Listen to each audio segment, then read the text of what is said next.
smart devices have become an integral part of daily life, offering convenience and connectivity that were once unimaginable.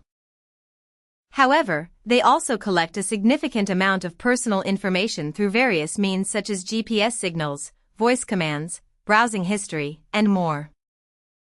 This data collection is fundamental to the business models of tech companies. It allows them to offer targeted advertising and personalized experiences tailored specifically for each user.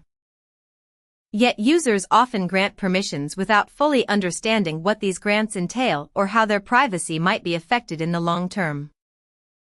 For instance, when you give an app access to your contacts list or calendar entries during setup, you're essentially revealing a lot about who you are and how you live day-to-day, information that can potentially fall into wrong hands if not handled properly.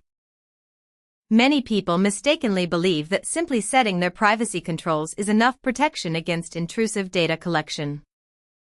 However, once permissions have been granted freely without clear understanding of long-term implications beyond initial setup stages, the extent to which tech companies track and use your personal information becomes quite pervasive indeed. This can lead users into situations where they feel powerless over how much about themselves has become public knowledge through their own devices. Regular updates for security features are crucial but often neglected in favor of ease of use or convenience during daily usage patterns across different smart gadgets we interact with regularly, from smartphones to home assistants and beyond. Ignoring these update notifications leaves a potential backdoor open, making your device vulnerable over time if not managed properly on an ongoing basis. To stay ahead, firstly, take the initiative by reviewing all permissions granted within each application or service you use frequently. This includes checking what data is being tracked regularly rather than once during initial installation. By doing so proactively instead of passively accepting default settings blindly at setup time alone without further scrutiny later on down the line as new features roll out over periods.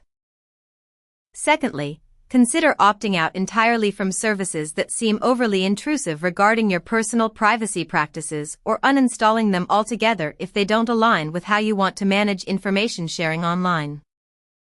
This step helps maintain control and limits unnecessary exposure of sensitive details about yourself across platforms where such permissions might have been granted previously without thorough consideration beforehand.